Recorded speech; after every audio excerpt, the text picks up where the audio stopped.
Hello guys, welcome back to my YouTube channel. അപ്പോൾ ഇന്നൊരു കുട്ടി മോർണിംഗ് വ്ലോഗ് ആട്ടോ കാണിക്കുന്നത്. അപ്പോൾ രാവിലെ എണ്ണീറ്റ് നമ്മുടെ പ്രഭാത ഭംഗികളൊക്കെ ആസ്വദിച്ച് ഇങ്ങനെ നിൽക്കാട്ടോ, പൂക്കളുടെയും അതേപോലെ ചെടികളുടെയും ഭംഗിയൊക്കെ ആസ്വദിച്ച് നിൽക്കാട്ടോ. അത് കഴിഞ്ഞൊരു ചായയൊക്കെ കുടിച്ച് പിന്നെ അത് കഴിഞ്ഞാൽ നമ്മൾ മിറ്റം അടിക്കാൻ വേണ്ടി പോവാണേ. ഇപ്പൊ കരിയിലൊന്നും വലുതായിട്ടില്ല കേട്ടോ, പക്ഷെ നല്ല കാറ്റും നല്ല മഴയൊക്കെ ഉള്ള സമയത്ത് നല്ല കരിയിലായിരിക്കും, എത്ര അടിച്ചാലും തീരില്ല. അത് കഴിഞ്ഞ് കുറച്ച് ചീര നമ്മൾ കാണിയിട്ടുണ്ട്, അതിന് വെള്ളം ഒഴിക്കാൻ വേണ്ടി ചീര കഴിക്കുന്നതുകൊണ്ട് നമ്മുടെ ശരീരത്തിൽ എന്ത് ആരോഗ്യ പ്രശ്നങ്ങളൊക്കെ ഉണ്ടെങ്കിൽ മാറാനൊക്കെ സഹായിക്കുന്നതാണ് ചീര ഏറ്റവും നല്ലതാണ്.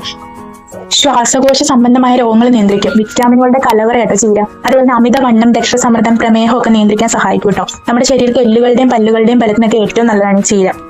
അത് കഴിഞ്ഞ് കുറച്ച് ചുള്ളിക്കമ്പൊക്കെ വെട്ടിപിടിക്കാനുണ്ടായിരുന്നു കേട്ടോ. നമ്മുടെ അമ്മമാരുടെ കാലത്തും അതേപോലെ മുത്തശ്ശിമാരുടെ കാലത്തൊക്കെ പണ്ട് കാട്ടിലും നമ്മൾ എവിടെ കണ്ടാലും ഒരു ചുള്ളി എടുത്തിട്ട് വരും. കാരണം എന്താണെന്ന് വെച്ച് കഴിഞ്ഞാൽ അന്നത്തെ കാലത്ത് ഗ്യാസ് ഒന്നുമില്ല, അവര് വിറകടുപ്പിലാണ് കൂടുതൽ കത്തിക്കുന്നത്. അത് മാത്രമല്ല അവർ ഒരുപാട് കഷ്ടപ്പാട് അറിഞ്ഞിട്ടുള്ളൊരു കാലഘട്ടമാണ് അത്. പക്ഷെ ഇപ്പോഴത്തെ കാലഘട്ടം എന്ന് വെച്ചാൽ ഒരുപാട് മാറി, ഗ്യാസിലാണ് എല്ലാവരും പാചകം ചെയ്യുന്നത്.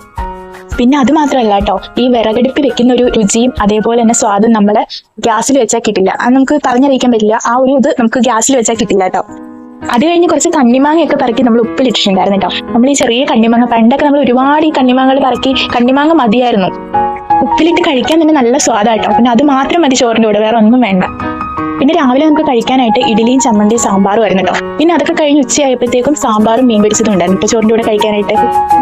പിന്നെ നമ്മൾ എന്നും പതിവ് പോലെ പുറത്തോട്ടൊക്കെ ഇറങ്ങി നല്ല കാറ്റൊക്കെ ഉണ്ടായിരുന്നു കേട്ടോ. കാറ്റൊക്കെ കൊണ്ട് നല്ല ഭംഗിയൊക്കെ ആസ്വദിച്ച് ഇങ്ങനെ നിന്നു കേട്ടോ. അപ്പോൾ ഇന്നത്തെ ഒരു മോർണിംഗ് വ്ലോഗ് ഇട്ടേ കേട്ടോ. അപ്പോൾ വീഡിയോ ഇഷ്ടപ്പെടുമെങ്കിൽ ലൈക്ക് ചെയ്യാനും സബ്സ്ക്രൈബ് ചെയ്യാനും മറക്കരുത്. അപ്പോൾ ഇനി അടുത്തൊരു വീഡിയോ കാണുന്നത് വരെ ടാറ്റാ.